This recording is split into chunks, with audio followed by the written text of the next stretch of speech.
नमस्कार दोस्तों। AIF JET preparation की बात करें तो इसमें जो सबसे पहले मेजर पोर्शन देखें कि कौन कौन से ऐसे विषय हैं जो ज़्यादा इम्पोर्टेंट है एग्ज़ाम पॉइंट ऑफ व्यू से। तो सबसे पहले बात करें संहिताओं में, तो जो बृहत्त्रयी हैं, तीनों ही जो संहिताएं हैं, चरक संहिता, सुश्रुत संहिता और वाग्भट संहिता जो है, अष्टांग हृदय, अष्टांग संग्रह, तीनों इम्पोर्टेंट है। लेकिन इन दोनों में देखें तो जो चरक संहिता और सुश्रुत संहिता जो है वो ज़्यादा इम्पोर्टेंट है। जो अष्टांग हृदय है या फिर अष्टांग संग्रह जो है वो कंपेरेटिव लेवल पे ज़्यादा आती है। जैसे इनमें जो एक्स्ट्रा अतिरिक्त बताया गया है इनके अलावा आचार्य वाग्भट के द्वारा, वो चीज़ों पे ज़्यादा थोड़ा फोकस रहता है। इसके बाद अगली बात करें, रसशास्त्र काफ़ी महत्वपूर्ण है, द्रव्य गुण जो है वो भी इम्पोर्टेंट है, और एक काश्यप संहिता। ये चीज़ें जो है लगभग 60% या फिर 70% जो है वो सिलेबस कवर करती हैं PG एग्ज़ाम का। ठीक है, तो इसके अलावा और जो बाकी जो है जैसे मॉडर्न पोर्शन हुआ या फिर छोटी मोटी और भेल संहिता, आचार, ये आहारित संहिता, तो इस प्रकार की जो चीज़ें हैं वो कवर करती हैं। जी हाँ, दूसरी बात इनका जो है रिवीजन, वो बहुत ज़्यादा फ्रिक्वेंटली रिवीजन करना है, क्योंकि अपन जैसे ही कुछ भी पढ़ते हैं, जैसे चरक संहिता का कुछ पोर्शन पढ़ा तो वो भूल सा जाता है, दिमाग से एकदम निकल सा जाता है अगर उसको बहुत जल्दी अपन ने रिवाइज़ नहीं किया है। तो इन थोड़ी सी बातों का ध्यान रखना ज़रूरी है। तो सबसे पहले जो शुरुआत करने का जो क्रम है, वो करने को तो कहीं से भी शुरू कर सकते हैं, लेकिन जो चरक संहिता से करते हैं तो वो बेस्ट रहता है। तो अपन सबसे पहले चरक संहिता देखेंगे। चरक संहिता के बारे में देखने से पहले अपन देखेंगे कि थोड़ा इसका इतिहास वगैरह जो है, हिस्ट्री क्या रही है इसकी। तो सबसे पहले अपन चरक संहिता के इतिहास से शुरू करेंगे, उसके बाद जो इसके स्थान है, सूत्र स्थान वगैरह, वहाँ से अपन कंटिन्यू करेंगे। तो सबसे पहले अपन देखते हैं चरक संहिता का इतिहास। ठीक है, चरक संहिता का इतिहास, जो ये अपन जो पॉइंट्स देखेंगे ये बुक में ही है, जो चरक संहिता की अपनी बुक है उसी में से लिए गए पॉइंट है। तो सबसे पहले अपन चरक के बारे में इसमें थोड़ा पढ़ेंगे। इसके बाद दृढ़भोल के बारे में भी अपन पढ़ेंगे, कौन थे दृढ़भोल। इसके बारे में चरक संहिता के ऊपर कुछ टीकाएं और उनके टीकाकार जो हुए हैं उनके बारे में अपन बात करेंगे। इसके बाद चरक संहिता के परिचय की बात अपन करेंगे। इसके बाद जो भास्कर संप्रदाय हैं उसमें बात करेंगे, इसकी 16 शाखाएं हैं, इसकी कुछ रचनाएं हैं, उन सब की बात अपन करेंगे। इसके बाद चक्रपाणि दत्त के बारे में थोड़ा इसका परिचय भी देखेंगे, और अंत में जो है कुछ प्रमुख हिंदी टीकाकार जो हुए हैं, ठीक है, उन सब की बात भी अपन करेंगे। तो ये कुछ पॉइंट है जो अपन इस वीडियो में अपन देखेंगे। जी हाँ, तो सबसे पहले अपन शुरू करते हैं। जी हाँ, तो अपन जानते हैं कि पहले जो बहुत समय पहले जो मनुष्य था वो मतलब पहले 100 वर्षों की आयु हुआ करती थी। लेकिन एक समय हुआ ऐसा कि जो आयु की जो प्राप्ति थी वो पूर्णतः हो नहीं पा रही थी, लोगों को रोग होने लग गए थे, और वो जो है 100 वर्षों से पहले ही उनकी जो है डेथ वगैरह होने लग गई थी। तो उस समय ऋषियों पे ज़्यादा विश्वास किया जाता था, तो इसलिए मनुष्य जो है वो ऋषियों के पास में गए कि ऐसे ऐसे रोगों से ग्रस्त हो रहे हैं। तो ऋषियों ने क्या किया, हिमालय पर एक सेमिनार का आयोजन किया, और उसमें 53 ऋषि थे, 53 ऋषि हुए, और वो 53 ऋषियों ने मिलके ये डिसाइड किया कि जो स्वर्गलोक में इंद्र हैं उनके पास में आयुर्वेद का ज्ञान है, जिनसे ये जो समस्या है इसका निराकरण किया जा सकता है। तो सभी ऋषियों ने मिलकर, भरद्वाज ऋषि थे, उनको नियुक्त किया इस काम के लिए कि आप इंद्र के पास जाएं और वहाँ से जो है वो आयुर्वेद का ज्ञान लेके आएं और पृथ्वीलोक में जो लोग हैं उनकी जो समस्याओं का समाधान करें। तो भारद्वाज ऋषि जो है वो गए इंद्र के पास, और वहाँ से त्रिसूत्र आयुर्वेद के रूप में आयुर्वेद का जो ज्ञान है वो लेकर आए। अपन आगे देखेंगे त्रिसूत्र क्या होता है, इसकी बात भी अपन करेंगे। और इन्होंने जो है वो जो ज्ञान था वो दिया। तो जो 53 ऋषि थे उनमें एक ऋषि हुए आत्रेय पुनर्वसु। तो इनको भी भारद्वाज ऋषि ने जो है वो ज्ञान दिया। जो आत्रेय पुनर्वसु थे इनके 6 शिष्य हुए थे, 6 शिष्य। तो 6 शिष्य थे, तो इन्होंने अपने 6 शिष्यों को ज्ञान दिया है आयुर्वेद का। तो अगर चरक संहिता की अगर बात करें तो इनका जो उपदेष्टा थे या फिर अपन कहें मूल उपदेष्टा जो हुए वो आत्रेय पुनर्वसु को माना जाता है। और उन्होंने अपना जो ज्ञान था वो 6 शिष्यों को दिया। उनमें अग्निवेश थे, वो काफ़ी इंटेलिजेंट थे, बहुत होशियार थे। तो उन्होंने जो अपने ज्ञान से तंत्र की रचना की या फिर एक रचना की जिसको कहा अग्निवेश तंत्र। ठीक है, इसलिए जो चरक संहिता है ये अग्निवेश तंत्र भी इसको अपन कहते हैं। तो ये जो तंत्र करता हुए या फिर सेंस करता हुए या फिर इसको अपन परिणीता भी बोल सकते हैं, वो कौन थे? अग्निवेश थे। इसके बाद प्रतिसंस्कर्ता हुआ यूं कि ये अग्निवेश और जो आत्रेय पुनर्वसु, तो इनका जो काल था वो 1000 ईस्वी पूर्व के आसपास था, दोनों का ही समकालीन थे।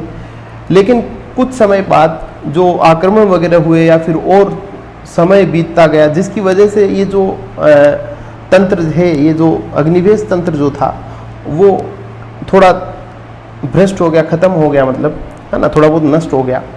तो इसको दोबारा जो है वो एडिट किया गया।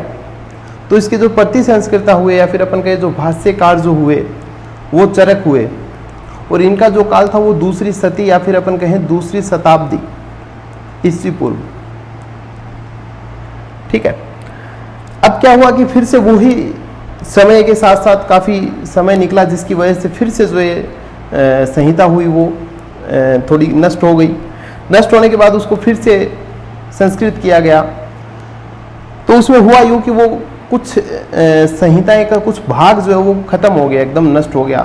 तो जो आचार्य दृढ़बल हुए, उन्होंने देखा कि जो पहले जो है, जो पहला पेज है उस पर लिखा गया है कि सूत्र स्थान में 30 अध्याय हैं, इसमें इतने हैं, इसमें इतने सारे अध्याय उन्होंने देखे। तो उसमें पता चला कि कुछ तो जैसे सिद्धि स्थान था वो पूर्णतः गायब था, तो इस प्रकार की कुछ चीज़ें थी। तो उसमें कुल मिला के 41 अध्याय गायब ही थे ही नहीं उसमें।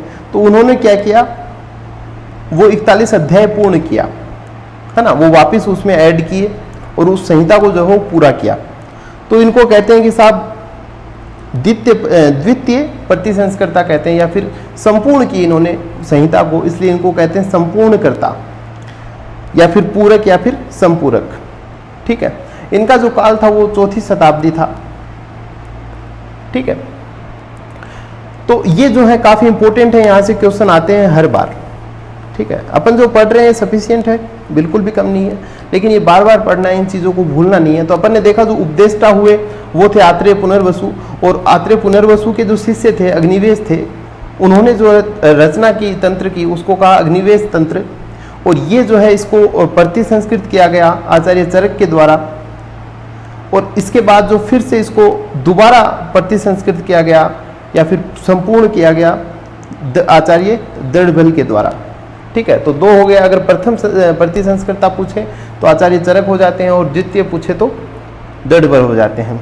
ठीक है, इसके बाद अपन बात करते हैं चरक की। अगर थोड़ी सी बात करें तो इसमें कहा कि साहब चरक का जो वास्तविक नाम था वो कपिस्थल चरक था। ठीक है, पिता का नाम विशुद्ध, गुरु का नाम था वैशंपायन, और इनका जो निवास स्थान था वो था पंचनद या फिर पंजाब, कपिलस्य ग्राम। गोत्र प्रवर्तक ऋषि थे और यायावर कोटि के ऋषि थे। तो यायावर कोटि के ऋषि मतलब जो विचरण करते रहते हैं, घूमते रहते हैं वन में, उनको बोलते हैं। तो वो थे आचार्य चरक। भावप्रकाश ने इनको शेषनाग का अवतार भी कहा है। ठीक है, महत्वपूर्ण लाइन है। इसके बाद कुषाण वंशीय राणा कनिष्ठ के राजवेद्य थे चरक। ठीक है, तो इनके क्वेश्चन किस प्रकार से आते हैं, स्टेटमेंट बेस्ड क्वेश्चन आ जाते हैं कभी कभी। तो वहाँ से जो है कई स्टेटमेंट दे दी जाती हैं और फिर नीचे पूछा जाता है कि कितनी स्टेटमेंट सही है या फिर कौन कौन सी स्टेटमेंट सही है। जी हाँ, इसी प्रकार से अपन थोड़ी बात करते हैं आचार्य दृढ़बल की भी। तो ये जो थे कपिल बलि के पुत्र थे, पंचनदी काशीपुरी, पंचनदपुरी। जो आचार्य चरक थे वो पंचनद से थे, ये पंचनदपुरी से हैं, काशीपुरी। संपूर्णकर्ता कहा जाता है, और जो संपूर्ण किया जिस विधि से उस विधि को बोलते हैं शिलोच्छवृत्ति विधि। शिलोच्छवृत्ति विधि में होता क्या है कि जो संहिताएं होती हैं, जैसे कुछ संहिताएं एकत्रित की, उनमें से थोड़ा थोड़ा मटेरियल सभी संहिताओं में से लिया गया और उससे जो है इसको संपूर्ण किया। इस शिलोच्छवृत्ति विधि के बारे में अपन सुश्रुत संहिता में भी देखेंगे।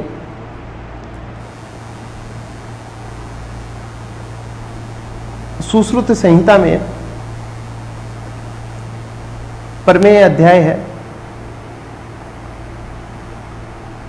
उसमें भी अपन शिलोच्छवृत्ति विधि के बारे में थोड़ा देखेंगे, तो ये इंपॉर्टेंट है काफी। इसके बाद अपन बात करें दृढ़ बल द्वारा पूरित अध्याय, तो इन्होंने कितने अध्याय पूर्ण किए? 41 अध्याय पूर्ण किए। और कौन कौन से? जो चरक चिकित्सा स्थान है उसमें 17 अध्याय थे नहीं, उनको पूरा किया। कल्प स्थान के 12, मतलब पूरे कल्प स्थान में 12 ही होते हैं, और 12 के 12 और सिद्धि स्थान पूरा। तो अगर देखा जाए तो इन्होंने जनरली जो है जो चरक उत्तरार्ध है उस पर काम किया है ना। तो लगभग कल्प और सिद्धि तो पूरे हैं, और लगभग आधे से ज्यादा जो है वो चिकित्सा स्थान हो गया। ठीक है, तो ये याद रख सकते हैं। इसके बाद अपन बात करें टीकाएं, तो टीकाओं की बात करें तो चरक संहिता के ऊपर कुल जो है कितनी टीकाएं लिखी हैं? 43 टीकाएं लिखी हैं। ठीक है, अच्छा संस्कृत टीकाएं कितनी हैं? 17 संस्कृत टीकाएं हैं। कितनी है संस्कृत टीकाएं? जिसमें से 6 उपलब्ध हैं, और उसमें भी 2 जो है वो संपूर्ण रूप से उपलब्ध हैं। ठीक है, तो ये बात करें तो ये 17 संस्कृत टीकाएं, ये इंपॉर्टेंट है, आए हुए क्वेश्चन है। ठीक है, इसके बाद अपन बात करते हैं कुछ टीकाओं की और टीकाकारों की। तो इनको याद रखने के लिए भी अपन ने कुछ ट्रिक्स बनाई हैं। तो अपना टारगेट ये होता है कि अपने पास में 4 ऑप्शन आएंगे, और उनमें से अपने को निकालना है कि कौन सा ऑप्शन सही है ना। तो उसके लिए अपन ने जो ट्रिक बना रखी हैं तो उनको अपन देखते चलेंगे। बाकी इनका बार बार रिवीजन जो है वही बेस्ट तरीका रहेगा, एक साथ रखने की आवश्यकता नहीं है, बार बार पढ़ते रहें इनको। तो सबसे पहले बात करें टीका की और टीकाकारों की। तो चरक न्यास जो टीका है वो लिखी गई भट्टार हरिश्चंद्र के द्वारा। तो इसमें बात करें न्यास जो है, वहां से शब्द लें आप न्याय, और न्याय के लिए प्रसिद्ध थे वो कौन थे? हरिश्चंद्र। तो क्या हो गया? चरक न्यास जो है वो भट्टार हरिश्चंद्र ने लिखी। इसके बाद बात करें चरक पंजिका। ठीक है, ये लिखी गई स्वामी कुमार के द्वारा, जिसको पंजिकाकार भी कहते हैं, स्वामी कुमार। तो यहां से अपन बात करें कि स्वामी कौन होते हैं? ऋषि होते हैं, ऋषि का आशीर्वाद होता है, और जो हाथ होता है उसको अपन कहें पंजा। तो ऋषि का आशीर्वाद लेना, या फिर जो स्वामी जो है उसका पंजा। तो पंजे से पंजिका लें, और हाथ हो गया पंजे से, तो पंजिका जो है वो क्या हो गया? स्वामी कुमार। आगे और देखेंगे वहां पे अपन दूसरी चीज लेंगे, है ना, एक ऐसा नाम और आएगा, वहां पे नहीं लेना है। चरक पंजिका के लिए, पंजे के लिए स्वामी को लेना है, तो ये हो गया स्वामी कुमार। इसके बाद है निरंतर पद व्याख्या। ये किसके द्वारा लिखी गई? जेजेट के द्वारा। तो निरंतर मतलब क्या होता है? जो जेट होती है ना, जो वो क्या कंटिन्यूअसली उड़ने के बाद उड़ती रहती है, तो ये जेट जो होगी वो क्या होगी? कंटिन्यूअस। तो कंटिन्यूअस को हिंदी में क्या कहते हैं? निरंतर। तो इसको कह दिया निरंतर पद व्याख्या, किसके द्वारा? जेजेट के द्वारा। जी हाँ, अगला पॉइंट अपन लेंगे चरक वार्तिक। तो जो अपन वृत्ति बनाते हैं उसमें क्षीर की भावना दी जाती है। भेषज कल्पना में अपन देखते हैं तो वृत्ति में क्षीर की भावना, कहने का मतलब चरक वार्तिक और क्षीर स्वामी दत्त। ठीक है, तो अपन देखें कि जो स्वामी कुमार था, जो वो तो था स्वामी का पंजा, तो मतलब चरक पंजिका थी वो स्वामी कुमार के द्वारा लिखी गई, और क्षीर स्वामी दत्त वो चरक वार्तिक, वृत्ति में क्षीर की भावना, तो इसमें क्षीर स्वामी आ गया। ठीक है, इसके बाद अगली बात अपन करें परिहार वार्तिक। तो वार्तिक तो अपना हो चुका है पहले, तो अभी अपन लेंगे परि। तो इसमें लिखा कि आषाढ़ वर्मा के द्वारा लिखी गई, और इसमें लिखा कि परिया आषाढ़ माह में आती है। परिया कब आती है? आषाढ़ माह में। तो परिहार से परिया, और आषाढ़, आषाढ़ वर्मा। ठीक है, इसके बाद अगला है वृत्त तंत्र प्रदीप। ये लिखी गई नरदत्त के द्वारा। अब एक तो ये प्रश्न है यहाँ पे कि वृत्त तंत्र प्रदीप किसने लिखी? नरदत्त ने लिखी। अच्छा, चक्रपाणि दत्त के गुरु, ये क्वेश्चन आया हुआ है कि नरदत्त कौन थे? चक्रपाणि दत्त के गुरु थे। लेकिन नरदत्त और चक्रपाणि दत्त, तो ऐसे लगता है जैसे पिता, प्रश्न आया हुआ है जिसमें पहला ऑप्शन पिता था, जो कि नहीं था, गलत हो जाता। तो गुरु थे चक्रपाणि दत्त के नरदत्त। अच्छा, याद रखने के लिए अपन ले सकते हैं यहाँ से प्रदीप किसी लड़के का नाम है, वो वृत्त हो जाता है, बड़ा हो जाता है ना। बड़ा होने पे उसको क्या बोलते हैं अपन? नर बोलते हैं। तो प्रदीप जो है वो नरदत्त। तो वृत्त तंत्र प्रदीप, नरदत्त। चरक चंद्रिका, इनके टीकाकार थे गयदास। तो जहां भी अपने को चंद्रिका नाम मिल जाए, चंद्रिका नाम मिले, तो वहां पे अपन क्या लिख सकते हैं, गयदास लिख सकते हैं। याद रखने के लिए अभी जैसे कुछ दिनों पहले चंद्रयान 2 जो है वो भेजा गया था, जो कि थोड़े समय बाद गुम हो गया था, है ना। तो वो चंद्रयान 2 गुम गया, मतलब चंद्रयान से चंद्रिका ले, गुम गया मतलब गयदास। ठीक है। इसके बाद है चरक भाष्य। चरक भाष्य के टीकाकार है श्री कृष्ण वेद। ठीक है। तो अपन जैसे महाभारत जैसे कुछ देखते हैं एपिसोड, तो उसमें लास्ट में जो है वो कृष्ण जी जो है वो क्या करते हैं, बोलते हैं, मतलब भाष्य करते हैं या फिर भाषण देते हैं। तो यहाँ से लिया, भाष्य से लिया शब्द भाषण, और इधर कौन हो गया, श्री कृष्ण। तो श्री कृष्ण क्या करते हैं, भाषण देते। चरक भाष्य किसके द्वारा हुआ, श्री कृष्ण वेद। तो इससे क्या है कि ट्रिक थोड़ी ध्यान में रहेगी, तो आप ऑप्शन पकड़ लेंगे अपन चारों में से, तो जो अपना उत्तर जो है वो सही हो जाएगा। इसके बाद बात करें अपन चरक प्रकाश कौस्तुभ। ठीक है। तो यहां से अपन पकड़े शब्द जो है, इसकी एक किन्होंने लिखा, नरसिंह कविराज। तो यहां से अपन ले प्रकाश, नर अपना ऑलरेडी ले लिए अपन, किसके लिए लिए हैं, नरदत्त के लिए, और वो था अपना प्रदीप जो है वो व्रत हो गया, और नरदत्त। तो व्रत तंत्र प्रदीप जो है वो किसके टीकाकार कौन थे, नरदत्त। अच्छा, इधर जो है अपन लेंगे प्रकाश, और इधर लेंगे सिंह। जो शेर जो है कब आता है बाहर, भाई प्रकाश में आएगा। तो प्रकाश में कौन आया, शेर आया, तो प्रकाश में सिंह। ठीक है। तो चरक प्रकाश कौस्तुभ में नरसिंह कविराज। ठीक है। तो अपन देख सकते हैं परिहार वार्तिक में परिया आषाढ़ माह में आती, तो आषाढ़ वर्मा हो गए। चरक चंद्रिका में अपन ने कहा कि गयदास आते हैं, है ना, चंद्रिका कहीं भी दिखे। चरक भाष्य में श्री कृष्ण वेद हो गए। ठीक है। और चरक प्रकाश कौस्तुभ में नरसिंह कविराज हो गए। इसके बाद अपन आगे चलते हैं। ये चार बहुत इंपॉर्टेंट है, बहुत बार इनसे यहां से क्वेश्चन आए हैं, काफी बार आए हैं। तो सबसे पहले जो अपन ने शब्द लिया वो चरक उपस्कार। इसके जो टीकाकार हुए वो है योगेंद्र नाथ सेन। तो यहां से उपस्कार से अपन लेते हैं संस्कार, और संस्कार अपने को कहां से मिलते हैं, योगी से या फिर योग से। तो योगी भी ले सकते हो, योग भी ले सकते हो। तो ये क्या हो गया, योग से योगेंद्र नाथ सेन और चरकोपस्कार। अगला है जल कल्पतरु, काफी इंपॉर्टेंट है।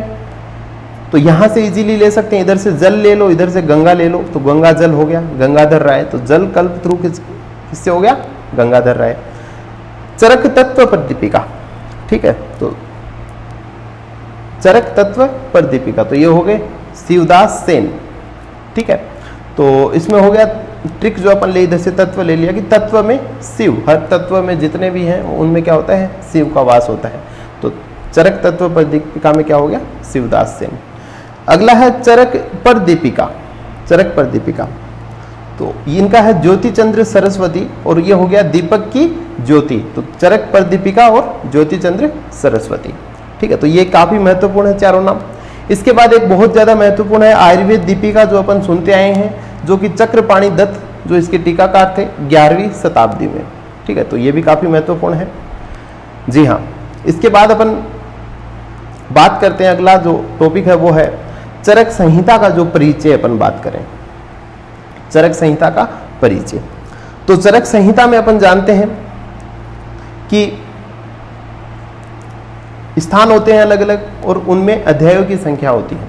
तो स्थानों की बात अगर अपन करें तो ये कुल मिला के 8 स्थान है, जिसमें अपन 5 तो अपन पढ़ते हैं किसमें, चरक पूर्वार्ध में, और 3 अपन पढ़ते हैं किसमें, चरक उत्तरार्ध में।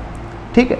तो सबसे पहले ये काफी सरल है, चरक संहिता के भी याद हो जाते हैं, सुश्रुत संहिता के भी याद हो जाते हैं अध्यायों के नाम। थोड़े से वाग्भट संहिता में थोड़े अलग से रहते हैं, तो उनको भी अपन देख लेंगे। तो सबसे पहले अगर बात करें अपन, इसमें 2-3 बातें यहीं से सीख सकते हैं। सबसे पहले जो पूर्वार्ध का पहला अध्याय है और उत्तरार्ध का पहला अध्याय है, उसमें अध्यायों की संख्या कितनी है, पूर्वार्ध का पहला सूत्र स्थान और उत्तरार्ध का पहला स्थान कौन सा, चिकित्सा स्थान। इन दोनों में जो अध्यायों की संख्या है वो कितनी है, 30 और 30, याद रह जाएगा। दूसरा है जो पहला है उसका अंतिम अध्याय। ठीक है। मतलब पूर्वार्ध का अंतिम अध्याय और इनके बचे हुए अध्याय, इनकी संख्या कितनी है, 12-12। ठीक है, इनकी संख्या कितनी 12। तो अपन देखते हैं चरक पूर्वार्ध में लास्ट में इंद्रिय स्थान आता है और उनमें कल्प और सिद्धि हो गई, 12 हो गए।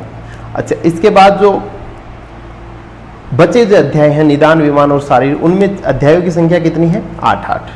ये याद रख सकते हैं एक चीज। तो एक अपन आगे देखेंगे तद्वित संभाषा परिषद जो हुई हैं, संभाषा परिषदें, तो वो कहाँ कहाँ अपने को कौन कौन से स्थान में देखने को मिलती है, कौन कौन से अध्यायों में मिलती है। तो वो स्थानों को अपन याद रखते हैं। जितने भी ऐस हैं, जैसे सूत्र स्थान का ऐस हो गया, फिर शारीर स्थान का ऐस हो गया और सिद्धि स्थान का ऐस हो गया। तो ये जो 3 ऐस हैं, इनमें क्या मिलता है, जो संभाषा परिषद का जो ज्ञान है वो अपने को मिलता है। यहाँ पे अपने को क्या देखने को मिलती है, संभाषा परिषद देखने को मिलती है, संभाषा परिषदें। अच्छा, इनमें जो है वो सबसे ज्यादा, जैसे पहला सूत्र स्थान, यहाँ पे कितनी संभाषा परिषद 4 हुई, यहाँ पे 2 हो गई, यहाँ पे 1 हो गई। ठीक है, तो टोटल जो है कितनी संभाषा परिषदें हुई 7। ठीक है, तो ये भी अपन याद रख सकते हैं, है ना। घटते क्रम में है 4, 2 और 1, मतलब 4 अध्यायों में सूत्र स्थान में संभाषा परिषद देखने को मिलती है। अच्छा, जो शारीर स्थान उसमें 2 अध्याय हैं और जो सिद्धि स्थान उसमें 1 अध्याय है। ठीक है, इसके बाद अपन बात करें सूत्र स्थान की थोड़ी सी, तो सूत्र स्थान में बात करें अध्यायों की संख्या कितनी है 30 है। अच्छा, इसको बांटा गया है 7 चतुष्कों में प्लस 1 जो है वो संग्रह द्वय, मतलब इसमें 2 अध्याय हैं, अध्याय नंबर 29 और 30, बाकी 7 हो गए, तो 28 तो ये हो गए अध्याय, और इधर कितने हो गए 2 हो गए, तो टोटल 30 हो गए। अब बात करें इसको याद करने के लिए, तो याद करने के लिए अपन ये याद रख सकते हैं कि भेसनी नाम का कोई व्यक्ति है जिसको अपन ने कहा कि करो योजना अन्नपान की। तो भेसनी, तुम जो अन्नपान की जो है वो योजना करो। ठीक है, तो इसमें है भेसनी करो योजना अन्नपान की, तो लाइन से याद रखना है। तो सबसे पहले भे से भेषज चतुष्क हो गया, से हो गया स्वास्थ्य चतुष्क, नी से हो गया निर्देश चतुष्क। इसके बाद बात करें करो, तो कैसे कल्पना और रोग चतुष्क। ठीक है, इसके बाद योजना चतुष्क और अन्नपान चतुष्क। तो इस प्रकार से याद कर सकते हैं। इसके अध्यायों को अभी रटने की आवश्यकता नहीं है, जैसे जैसे अपन पढ़ते चलेंगे वैसे वैसे साथ साथ ये जो है सारा क्लियर होता चलेगा। जी हाँ, इसके बाद अपन अगली चीज देखते हैं कि चरक संहिता का थोड़ा अपन परिचय की बात करें। तो चरक संहिता में जो श्लोकों की संख्या है वो कितनी है 12,000, सूत्र की संख्या 9,295, योग की संख्या 1950, किसी किसी बुक में 1949 भी लिखा है, ये सही है 1950 है ना, इसको करेक्ट करें। इसके बाद है संभाषा परिषद। तो अभी अभी मैंने बात की थी कि 3 ऐस जो है उनमें क्या हुई है, संभाषा परिषद होती हैं। संभाषा परिषद वो जैसे बहुत सारे ऋषि मुनि बैठे हैं, है ना, आचार्य बैठे और वो आपस में डिस्कशन कर रहे हैं, वाद विवाद कर रहे हैं, उसको बोलते हैं। और ये जो है 3 ऐस में मिलती है, तो सूत्र स्थान, शारीर स्थान और सिद्धि स्थान। तो ये भी याद हो जाएंगे अध्याय। तो सूत्र स्थान में 4 जो है वो अध्यायों में मिलती है। पहला अध्याय जिसमें अपन आयुर्वेद के अवतरण के ऊपर जो है संभाषा हुई, 12वां अध्याय, 25वां और 26वां। शारीर स्थान की बात करें तो 3रा अध्याय और 6वां अध्याय। सिद्धि स्थान की बात करें तो 11वां अध्याय। ठीक है, तो ये बात इंपॉर्टेंट है।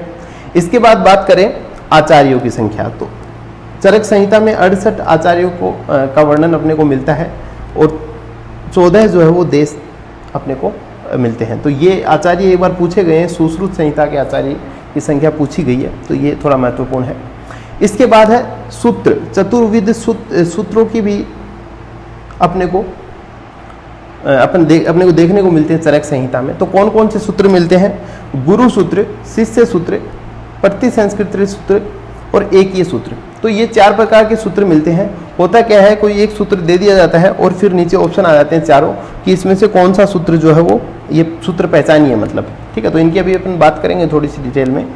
तो इसके याद नहीं रख सकें तो ये लिख सकते हैं कि गुरु की प्रत्येक शिष्य पर एक ही नज़र होती है। कहने का मतलब गुरु की प्रत्येक मतलब प्रतिसंस्कृत शिष्य पर एक ही नज़र, मतलब एक ही नज़र रहती है। ठीक है, तो इस प्रकार से इसको याद कर सकते हैं। इसके बाद थोड़ी सी अपन चतुर्विध सूत्रों के बारे में अपन देखें तो सबसे पहले जैसे गुरु सूत्र क्या होता है कि गुरु द्वारा उपदेश दिया जाए और शिष्य के प्रश्न का उत्तर दिया जाए, या तो गुरु के द्वारा उपदेश दिया जाए या फिर क्या शिष्य के प्रश्न का उत्तर दिया जाए। ठीक है, तो ये एक उदाहरण के लिए जैसे गुरु सूत्र है, नेत्र देवम बुद्धिमता दृष्टव्यम अग्निवेश। तो इस प्रकार से इसको गुरु सूत्र बोलते हैं। तो जैसे जैसे वो आते जाएंगे अपन देखते चलेंगे कि ये गुरु सूत्र है, शिष्य सूत्र है, क्या क्या है। शिष्य सूत्र की बात करें तो जो गुरु से जो प्रश्न किया जाता है, जैसे नेतानी भगवन है ना, पंचकसाय शतानी पूर्यन्ते, तो इस प्रकार से जो प्रश्न किया जाता है उसको क्या बोलते हैं, शिष्य सूत्र बोलते हैं। प्रतिसंस्कृत सूत्र, तो वो जो ऐसे लोग जो बाहर के होते हैं, तो यहाँ पे तो क्या हो गया, जैसे गुरु हो गए, जैसे कि इसमें बात करें तो अग्निवेश हो गए, और इनके क्या हो गए, शिष्य हो गए। इनके अलावा कोई और है, वो अगर अपना कोई मत रखता है उसको बोलते हैं प्रतिसंस्कृत सूत्र। अच्छा, किसी आचार्य को संबोधित करता हुआ, तो जैसे कि तमुवाच भगवान आत्रेय, तो ये क्या करते हैं, जैसे जो आत्रेय हैं, भगवान आत्रेय हैं, उनको जो है संबोधित कर रहे हैं। ठीक है, तो ये इनका जो शुरुआत होगी तमुवाच से होती है। एक ही सूत्र की बात करें, किसी आचार्य का मत, ठीक है, किसी आचार्य का मत क्या होगा, एक ही सूत्र होगा। ठीक है, अच्छा, तो इसमें जैसे ये बता दिया, तो इसमें क्या होगा, इसमें उस आचार्य का नाम आएगा, जैसे कुमार शिरा भरद्वाज ऐसे नाम आ गया, तो किसी विशेष का, तो वो क्या हो गया, एक ही सूत्र हो गया। ठीक है, तो इसमें कुमारस्य शिर है पूर्वम अभिनिर्वर्तित इति कुमार शिरा भरद्वाज। जी हाँ, तो इसकी बात करें तो ये एक ही सूत्र हो गया। इसके बाद अपन आगे चलें कि भास्कर संप्रदाय के आचार्य तथा रचनाएं। तो ये एक महत्वपूर्ण क्वेश्चन यहां पे बनता है कि भास्कर संप्रदाय की 16 शाखाएं होती हैं। ठीक है, तो सबसे पहले इनकी रचनाओं की अपन बात करें तो ये जो अपन बता रहे हैं, ये किसके अनुसार बता रहे हैं, ब्रह्म वैवृत पुराण के अनुसार बता रहे हैं। ठीक है, तो सबसे पहले अपन देख रहे हैं चिकित्सा तत्व विज्ञान। तो ये किसकी रचना है, धन्वंतरी की रचना है। ठीक है, इसको याद रखने के लिए अपन देख सकते हैं कि ज्ञान विज्ञान से धन की प्राप्ति होती है। तो जो ज्ञान विज्ञान पढ़ते लिखते हैं उसके बाद ही क्या होता है, धन की प्राप्ति होती है। तो ज्ञान विज्ञान यहाँ से ले लिया विज्ञान, और ये हो गया धन से धन्वंतरी। इसके बाद अगला है चिकित्सा सार तंत्र। चिकित्सा सार तंत्र, तो अपन ने क्या लिखा, इसका जो रचना की है अश्विनी कुमार ने, तो यहाँ से अश्विनी से अपन ने शब्द लिया अश्विनी, अश्व, और इधर से लिया अपन ने चिकित्सा सार तंत्र से ले लिया तंतु। तो अपन जब घोड़े को तंतुओं से बांधते हैं, मतलब रस्सी से बांधते हैं, और रस्सी में तंतु होते हैं, तो तंतुओं से अश्व को बांधा, तो ये क्या हो गया, चिकित्सा सार तंत्र से अश्विनी कुमार। अगला है चिकित्सा दर्पण। ठीक है, तो यहाँ पे अपन ने लिया दर्पण से मिरर ले लिया, और ये ले लिया देवदास। ठीक है, तो दर्पण देवदास, तो देवदास से दिवोदास हो गया। तो देवदास जो मूवी है उसमें जो है, जो देवदास है वो कुछ भी काम करते हैं वो दर्पण के सामने बैठे रहते हैं, तो ये हो गया चिकित्सा दर्पण देवदास। चिकित्सा कौमुदी, चिकित्सा कौमुदी के रचयिता जो है वो है काशीराज। यहाँ पे अपन ने कोम जो होता है, कोम वो होता है भंडार को बोलते हैं। ठीक है, तो ये हो गया चिकित्सा भंडार, कहाँ है, काशी में है। ठीक है, तो ये हो गया चिकित्सा कौमुदी, क्या हो गया, काशीराज हो गया। वैदिक सर्वस्व, तो यहां से जो शब्द उठाया वो हो गया सर्व, और इधर हो गया नकुल, तो यहां से हो गया कुल, तो सर्व कुल, तो वैदिक सर्वस्व का क्या हुआ, नकुल। अगला है वेद संदेह भंजन, तो ये यहां से भंजन का जो है जन ले लिया, और इधर कौन हुए, जनक रचयिता हुए, तो यहां से जन ले लिया। व्याधि सिंधु विमर्दन, और इधर हो गया सहदेव, तो व्याधि सिंधु और विमर्दन, तो इधर मर्दन और सह, मतलब ये हो गया कि जैसे दो जने जो मर्दन करते हैं तो अकेला बैठ के नहीं करता, कोई एक जना बैठा है और इसकी कोई मर्दन करता है कोई दूसरा, तो ये क्या हो गया, साथ में मर्दन करते हैं, तो ये क्या हो गया, सह, है ना। तो ये क्या हो, वाद्य सिंधु मर्दन, व्याधि सिंधु मर्दन और सहदेव। वेदांग सार, तो इसका हो गया वेदों का जाल, यहाँ से वेद ले लिया, यहाँ जाजली, तो यहाँ से क्या ले लिया, जाल, तो ये क्या हो गया, वेदों का जाल। तो वेदांग सार किसके द्वारा लिखा गया, जाजली के द्वारा। इसके बाद हो गया तंत्र सार, तंत्र सार का हो गया जाबाल, यहाँ से ले लिया ते, क्योंकि अपन तंतु पहले ले चुके हैं चिकित्सा सार तंत्र के लिए, अश्विनी कुमार हुए थे, और तंत्र सार तो ये ले लिया तेजाब। ठीक है, तो ये वो जाबाल। ये जो है इसमें महत्वपूर्ण है, और भी है थोड़े से, लेकिन ये जो है वो ज्यादा इंपॉर्टेंट है, प्रश्न जो है वो संभवतः यहीं से ही आते हैं। ठीक है, आगे भी अपन देखेंगे थोड़े से और, कि जो ज्ञानांडव है वो यम से, है ना, यम रचयिता यम थे। सर्वसार बुद्ध हो गया, निदान पेल हो गया, जीवादान च्यवन हो गया, वेद निर्णय अगस्त्य।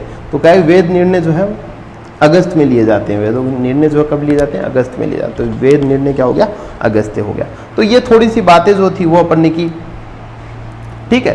तो ये अपन ने देखा कि ये जो है, ये 9 पॉइंट जो है वो इंपॉर्टेंट है भास्कर संप्रदाय के आचार्य और इनकी रचनाओं की अपन ने बात की, ठीक है। शाखाएं अपन ने देखी, इसकी 16 शाखाएं होती हैं। इसके बाद अपन आगे चलते हैं, मस्तिष्क सूल, या फिर ज्यादा सही अपन कहें मस्तक सूल, ठीक है। तो मस्तक सूल किन किन कारणों से हो जाता है, तो इसके 4 कारण होते हैं। सबसे पहले है नरपतिर अदाता। तो ये ऐसे लिखा जाता है, नृपतिर अदाता, कि ऐसा कोई राजा जो दान पुण्य नहीं करता हो, सारा का सारा धन खुद ही रख लेता हो अपने पास। तो इससे क्या होता है, इससे प्रजा के जो सिर में जो है वो दर्द होने लग जाता है। तो ये हो गया नरपतिर अदाता। दूसरा निरक्षर मंत्री, जब जिस राजा का निरक्षर मंत्री होगा वो जो है वो भी एक मस्तक सूल है। प्रागुणिक चिरवासी, प्रागुणिक बोलते हैं अतिथि को, चिरवासी लंबे समय तक रहे। जब अतिथि लंबे समय तक रहे, चिरवासी रहे, तो वो जो है वो भी क्या बन जाता है, मस्तक सूल बन जाता है, सरदर्द बन जाता है। अगला है तर्क विहीन वेद, एक ऐसा वेद हो जिसके पास में तर्क नहीं हो, उल जुलूल बातें करे, इधर उधर की कोई कंसेप्चुअल बातें ना करे, वो भी क्या होता है, एक मस्तक सूल होता है। तो ये 4 चीजें हैं मस्तक सूल की। इसके बाद अगली जो लाइनें हैं वो है कि आयुर्वेद शाश्वत, शाश्वत मतलब होता है अमर, अजर अमर जिसको अपन कहें, अमर क्यों है, ठीक है। तो इसके 3 जो है ये कारण बताए गए हैं। तो एक बार आप ये 3 कारण पढ़े, जैसे अपन आगे पढ़ेंगे जब आएगा तो तब अपन इसकी डिटेल में बात करेंगे। अभी सिर्फ आप पढ़ते रहें। अनादित्वात, स्वभाव सिद्धि लक्षणत्वात, भाव स्वभाव नित्यत्वात, नियतवात। तो ये 3 जो है वो याद रख सकते हैं एक बार के लिए। इसके बाद अपन आगे चले कि कविराज गंगाधर ने चरक संहिता के जल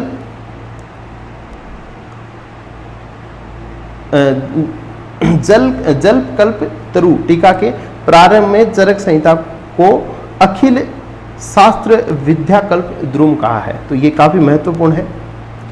तो जो गंगाधर थे, अपन ने ट्रिक ली थी गंगा जल, तो ये जो इस टीका में सबसे पहले चरक संहिता वो क्या कहा है, अखिल शास्त्र विद्या कल्प द्रुम। तो ये ऐसे भी क्वेश्चन आ सकता है कि अखिल शास्त्र विद्या कल्प द्रुम किसने कहा है, किसको कहा है, या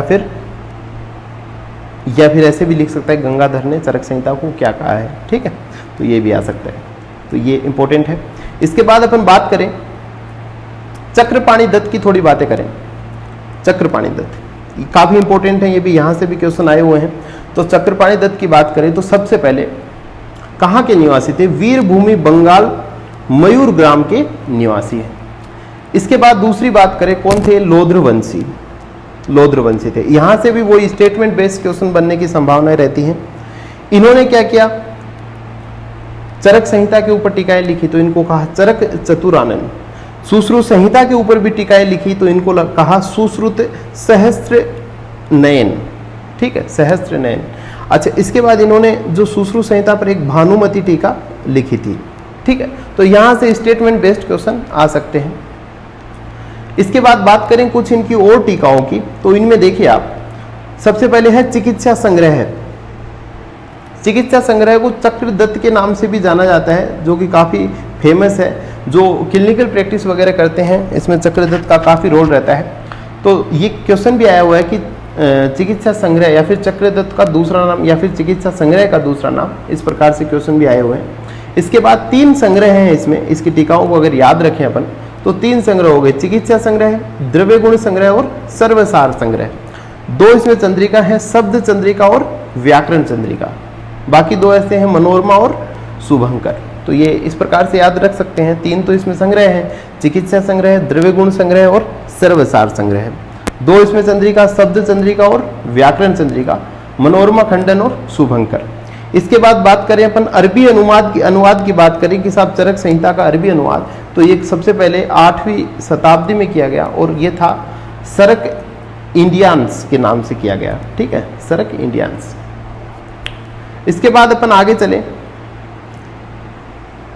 कि प्रमुख हिंदी टीकाकार, प्रमुख हिंदी टीकाकार। तो इनमें सबसे पहले जो नाम आता है वो आता है अत्रिदेव विद्यालंकार का, अत्रिदेव विद्या अलंकार का काफी महत्वपूर्ण टीकाकार हुए हैं। इन्होंने सभी पर टीकाएं लिखी हैं, सुश्रुत पर भी लिखी हैं, चरक पर भी लिखी हैं और अष्टांग हृदय मतलब जो तीनों संहिताएं हैं तीनों पे लिखी हैं। अगली बात करें अपन काशीनाथ पांडे, जो चरक संहिता की जो बुक है गोरखनाथ चतुर्वेदी और काशीनाथ पांडे ने जो लिखी है विद्योतनी टीका, जो अपन जनरली पढ़ते हैं। ठीक है, इसके बाद ब्रह्मानंद त्रिपाठी चरक चंद्रिका, विद्याधर शुक्ल और रविदत्त त्रिपाठी ने भी लिखी है। बनवारी लाल गौड़ हैं, इन्होंने लिखी है। आयुर्वेद दीपिका का हिंदी अनुवाद किया है। ठीक है, और किस नाम से? एशना के नाम से। ठीक है, इसका नाम क्या कहा है फिर? एशना। अंग्रेजी अनुवाद की बात करें तो काफी महत्वपूर्ण है, यहां से क्वेश्चन बन सकता है कि चरक संहिता का अंग्रेजी अनुवाद किसने किया, तो ये कहे अविनाश चंद्र कविरत्न ने। इतना आप जरूर याद रखें। जी हाँ, इसके बाद अपन बात करें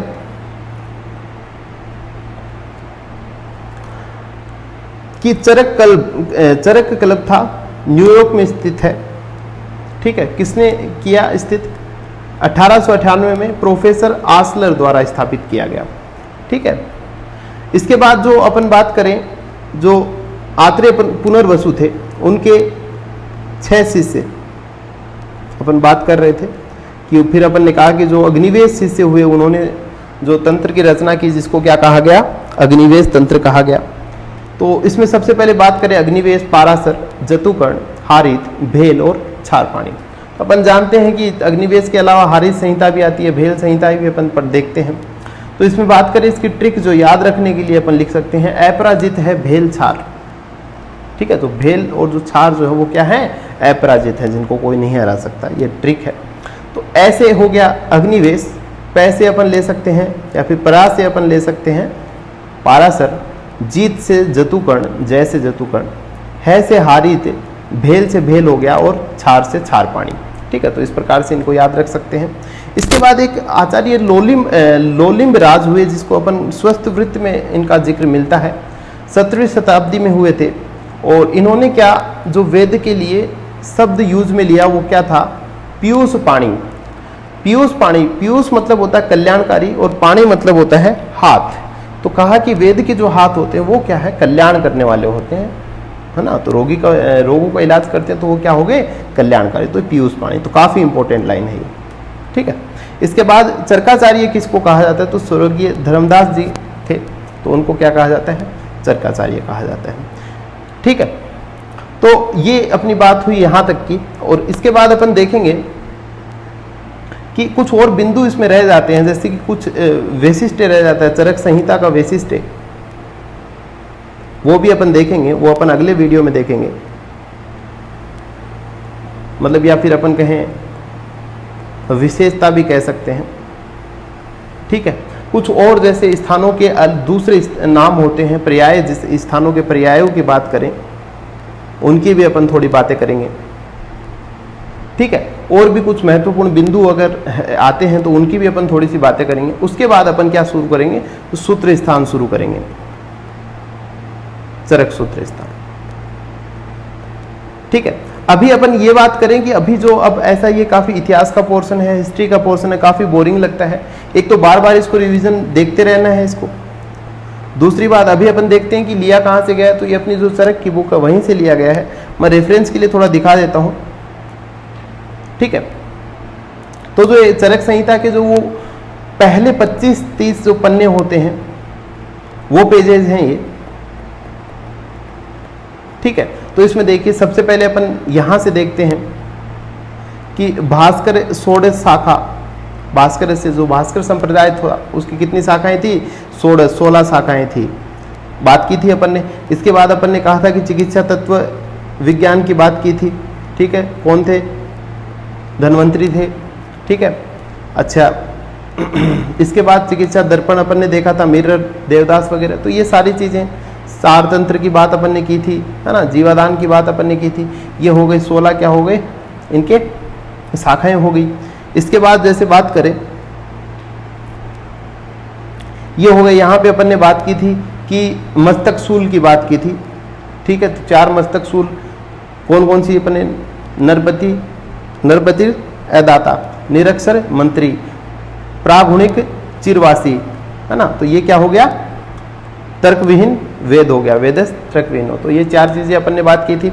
इसके बाद है लोलिम्ब राजा की बात, ये आचार्य लोलिम्ब राज की बात की थी, जो जिन्होंने वेद के लिए क्या शब्द यूज में लिया, पीयूष पाणी। तो ये सारी बातें चरक संहिता में लिखी हुई हैं। इसके बाद जो महत्वपूर्ण है उनकी बात अपन देख रहे हैं।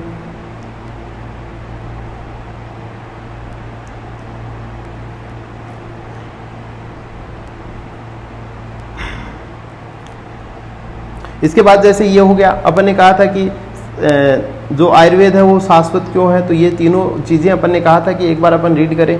तो ये चरक सूत्र 30 में है, तो जैसे अपन वहां देख लेंगे इनको दोबारा, ठीक है। इसके बाद अपन और देखें तो ये शिष्य हो गए, है ना, पुनर्वसु के 6 शिष्यों की बात हुई। अच्छा, इसके बाद अपन ने कहा था कि साहब जो चरक संहिता थी उसमें क्या था, 17 अध्याय चिकित्सा स्थान के 17 अध्याय और 12 अध्याय किसके, कल्प स्थान और सिद्धि स्थान के नहीं मिलते थे, जिनकी पूर्ति किसने की, आचार्य दड़बल ने की। ये अपन ने देखा, इधर ही है और बीच बीच में सारी चीजें हैं। चरक कहाँ थे, कुषाण वंशीय राजा कनिष्क के राजवेद हुए थे, है ना, कपिस्टल नाम था इनका। अच्छा, निवास स्थान पंचनद पंजाब जिसको अपन कहें। वैशंपायन शिष्य, है ना, वैशंपायन इनके क्या थे, गुरु थे। अच्छा, इसके बाद अग्निवेश के तंत्र के क्या थे, प्रतिसंस्कृता।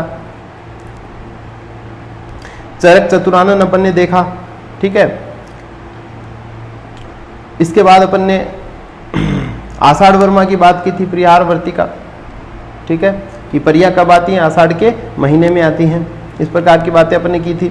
इसके बाद ये जो दड़बल की अगर बात करें तो इन्होंने क्या किया, चिकित्सा स्थान के 17 अध्याय 12 अध्याय कल्प और सिद्धि के, वो इन्होंने क्या किया, विभिन्न संहिताओं से सार संग्रह कर पूरा किया, जिसको अपन ने शिलोच्छुवर्ती कहा था, ठीक है।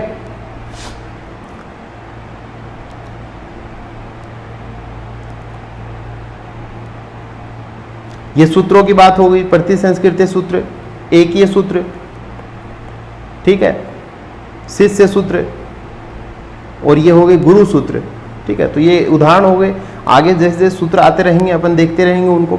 तो कहने का मतलब कोई अलग से नहीं लिया गया है, जो पुस्तक थी, जो बुक है अपनी चरक की, वहीं से चीजें ली गई हैं, तो हैं ये इसमें, है ना, तो इनको पढ़ना है। नरदत्त हो गए, व्रत तंत्र प्रदीप की बात की थी, जो प्रदीप जो है वो क्या है, बड़ा हो जाता है ना, और फिर उसको क्या नर बोलते हैं, तो नरदत्त हो गया।